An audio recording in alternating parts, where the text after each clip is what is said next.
Misteryoso naglaho na parang bula ang isang musmos na bata matapos siyang iwanan natutulog ng payapa sa kwarto niya. Inakala ng lahat, maging ng mga magulang niya, na nakidnap siya. Sa sobrang desperado, ginawa nilang lahat para mahanap lamang siya. Dumating din sa puntong nagmakaawa sila sa national TV na sana ay ibalik na ng mga kidnappers ang anak nila. Nagpa-billboard, nagpakalat ng posters at lumabas na rin sila sa mga telebisyon para mas lumawak ang mga taong maaring makatulong sa kanilang paghahanap. Maging ang mga taga-subaybay sa bansang Mexico sa kasong ito ay makapigil hininga naghihintay ng balita tungkol sa pagkawala ng musmos na bata. Pero nawindang ang lahat nang bigla na lamang ibinalita na nakita ang bata sa lugar na kung saan lagi nagpapa-interview ang nanay niya, sa mismong kwarto kung saan siya huling iniwang natutulog. Nakaipit sa ilalim ng kutsyon, mahigpit na nakabalot sa kumot, at nakita nakasiksik ang katawan sa kanto ng kama sa bandang paanan. Tanong ng marami, sa 9 na araw na pinaghahanap siya ng otoridad, paano nangyaring wala man lang nakapansin na andun lang siya sa kwarto niya, sa kabila ng dami ng taong sumilip sa lugar na iyon? At yan ang alamin natin sa JP Amazing Stories.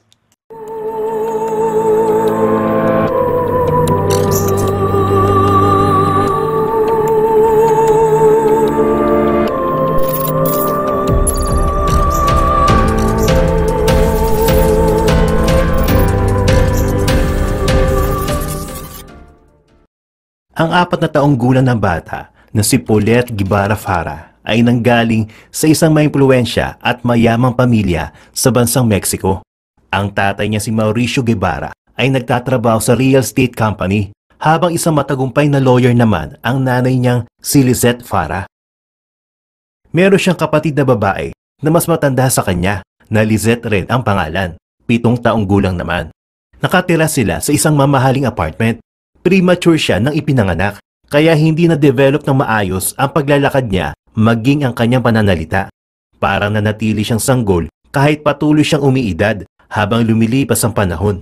Isang alagain na hindi kayang tutukan ng 24 oras ng kanyang mga magulang na may magagandang trabaho. At dahil isang espesyal na bata si Paulette, nag-hire ang mga magulang niya ng 2 yaya na sina Erica at Marta Casimiro. Sila ay pawang magkapatid. Noong March 21, 2010, Linggo, nagbakasyon ang mag-aamang sina Mauricio, Paulette at Lizette Jr. sa Valle de Brazo. Tumagal iyon ng 3 araw bago sila umuwi. Habang ang nanay naman nila na si Lizette ay umalis din, ngunit kasama naman ang mga kaibigan niya. Halos sabay na nakauwi ang mag-aama at si Lizette. Agad na pinatulog ni Lizette si Paulette dahil nakapagdyama na siya. Kinaumagahan, gigisingin na sana ng yaya nila si Erica ang paslit na si Paulette para maghanda ng pumasok sa eskwelahan. Pero hindi niya nakita si Paulette sa sarili niya kwarto. Kabado at halos naiiyak na hinalugog nila Erica at Marta ang buong bahay para lamang mahanap si Paulette. Pero wala silang nakitang Paulette. Nagtataka sila dahil imposibleng nakaalis mag-isa ang paslit dahil wala naman siyang kakayahan gawin yun nang walang tulong. Nakalak din ang mga pinto at mahigpit na nakasara ang mga bintana. Mataas ang gusaling tinitira nila. Kaya labis sila nagtaka sa maaring puntahan ni Paulette. Bilang isang hamak na yaya, nag-alala na si Erica sa kung ano nangyari kay Paulette, lalo na sa kanya ipinagkatiwala ang buhay nito. Kaya agad niyang sinabi kay Lizette ang mga nangyari. Kagaya ng ginawa ng mga yaya, hinalughog din ni Lizette ang buong apartment, pero wala rin nangyari. Nang i-check nila ang CCTV, walang footage na pinakitang umalis si Paulette. Wala rin footage na kumuha sa kanya. Dahil sa misteryong ito, ang kapatid ni Lizette na si Arlene Fara ay pinost sa social media ang litrato ni Paulette at humingi ng tulong sa madla. Dahil dito, naging maingay ang pangalan ni Paulette sa taong bayan. Dumating na sa puntong inulan ang labas ang bahay nila ng mga reporters para mag-interview. Araw-araw din may nakabantay na reporter para makasagap ng bagong balita. Habang tumatagal ang kaso, mas lalong dumarami ang nagiging interesado maresolba ito. Isa na rito ang Attorney General ng Mexico na si Attorney Basbas. Siya ang isa sa mga nakabasag ng kaso ni Paulette ng paunti-unti. Isang araw, mula sa isang interview ni Lizette Fara, sinabi niyang, "Tanging hiling ko lang sa kumuha ng anak ko, alagaan niyo sana siya kahit wala siya sa tabi ko." Umani ito ng iba't ibang reaksyon. Habang ini-interview kasi siya ay hindi siya umiiyak. Mas namayani ang kaba niya sa tuwing nagbibigay siya ng statement. Tulad niya, in-interview din ang tatay ni Paulette na si Mauricio. Sabi niya, nasa gym daw siya noong mga oras nang malaman niya na nawawala si Paulette. Bigla niya nabanggit na alam niya raw kung nasa ang paslit niyang anak, pero hindi siya masyadong nagbigay ng detalye. Siya namang pinagsimulan ng pagtataka ng mga investigador. Marami nagtataka at nadismaya sa mga ibinibigay na statement ng mag-asawa dahil lagi may butas ang sinasabi nila na naging dahilan para mas lalong bumagal ang usad ng kaso. Hanggang sa magsimulang mapansin ng pulisya ang iba pang behavior na hindi nila napansin noon. Mukhang hindi sila nag-aalala sa lagay ng anak nila. Bilang isang desperadang ina, lahat ng impormasyon na alam mo ay handa mong ibigay sa pulis. Makita mo lamang ang iyong anak. Pero si Lizette ay mukhang hindi handa na gawin yun. Nalaman kasi nila mula sa isang recorded secret conversation sa pagitan ni Lizette at ng panganay niya kung gaano kadesperado si Lizette na ilibing sa limot ang lahat. Binili na ni Lizette ang panganay na anak niya na huwag magsalita ng kahit na ano sa pulisya tungkol sa pagkawala ni Paulette para hindi sila masisi ng mga pulis. Nung ipinakita ang recordings na ito kay Lizette, sinabi niya na hindi totoong recordings at sigurado siya na edited lang daw yun. Inamin nga niya na kausap niya ang panganay niya pero hindi tungkol kay Paulette ang pinag-uusapan nila. Maniniwala na sana sila kung hindi lang siya nagbitaw ng kahina-hinalang komento para kay Paulette.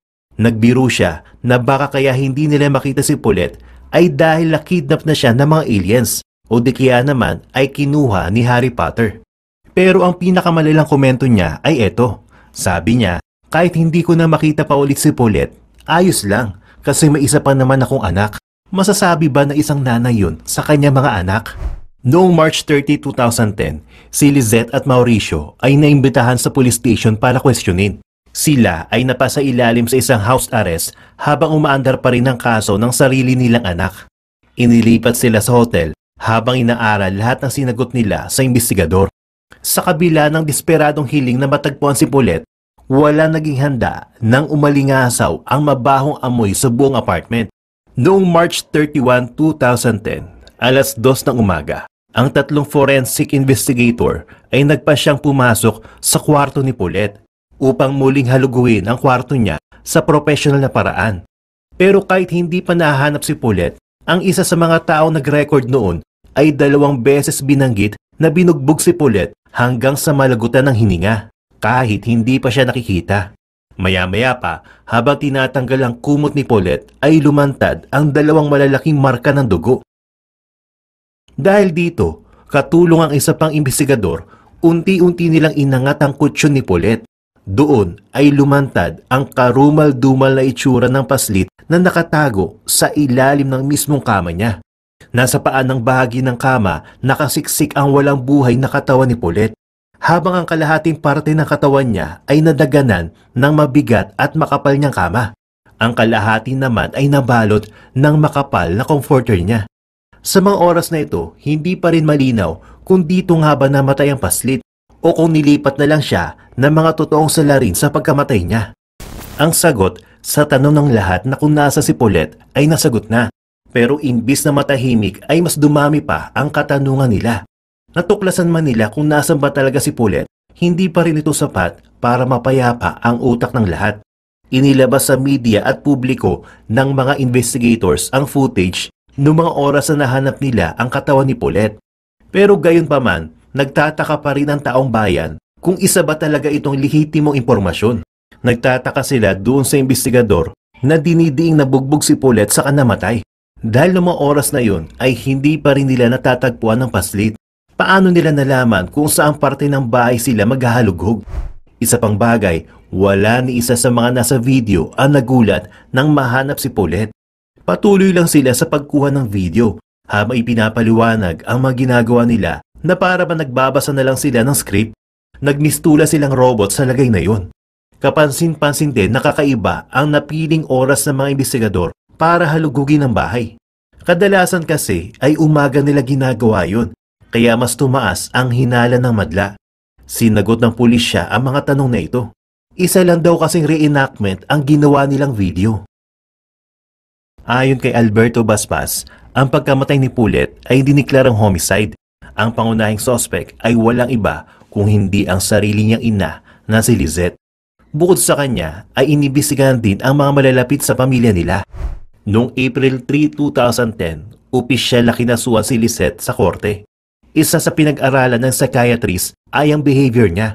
Napag-alaman nilang may personality disorder si Lizette na naging sanhi upang paratangan na walang kakayahang makaramdam ng kahit na anong emosyon si Lizette.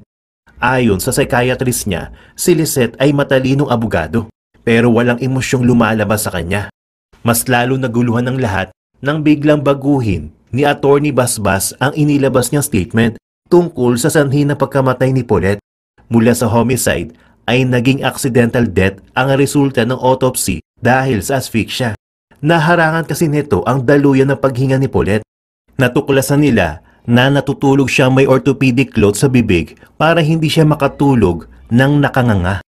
Gumawa sila ng simulation kung paano misteryoso napadpad si Pulet sa paanan ng kama niya at ito ang naging resulta.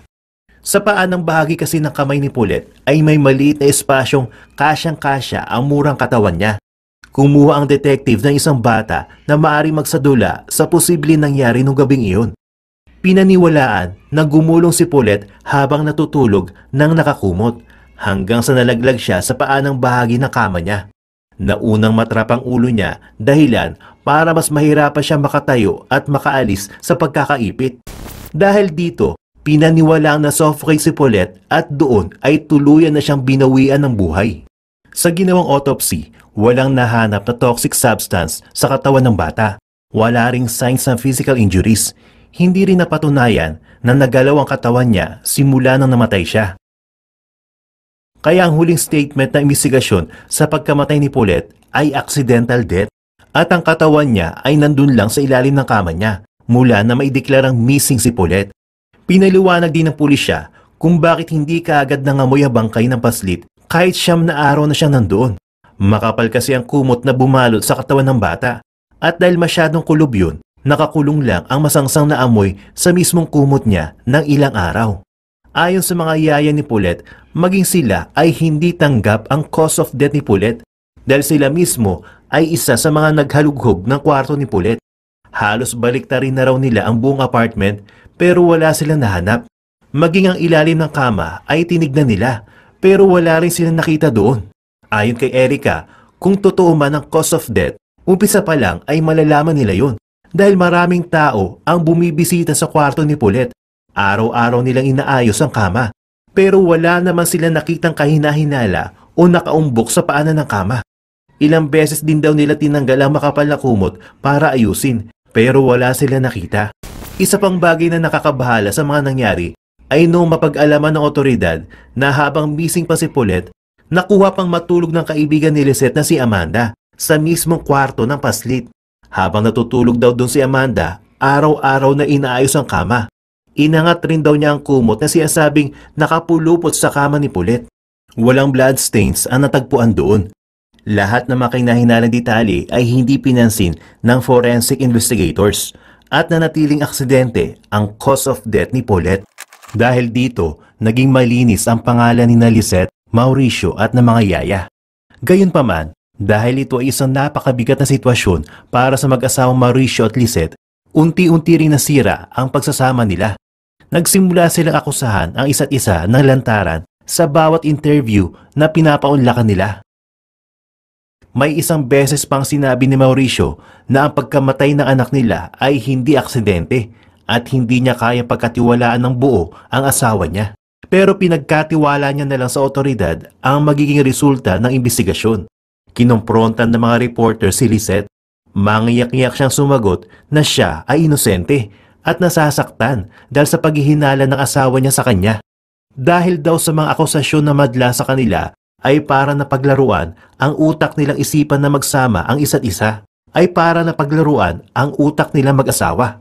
Mas tumindi ang away mag-asawa nila nang manghimasok na pati ang pamilya nila. Noong April 6, 2010, nang dinala na sa huling hantungan si Pulet, sa sobrang tindi ng samaan ng loob, ni hindi man lang nakuhang makipaglibing ni Mauricio sa libing ng sarili niyang anak. Natapos man ang kaso, marami pa rin nagsasabi si Lisette ang pumaslang kay Paulette. Napag-alaman din kasi na malapit na kaibigan niya pala si Attorney Basbas. Taong 2014 naman nang opisyal na madeklarang divorce na ang mag-asawa. Hanggang ngayon, hindi pa rin malinaw ang katotohanan sa likod ng pagkamatay ni Paulette. Pero tanggap na rin na madla na bulok talaga ang hustisya kahit saang bansa ka man pumunta.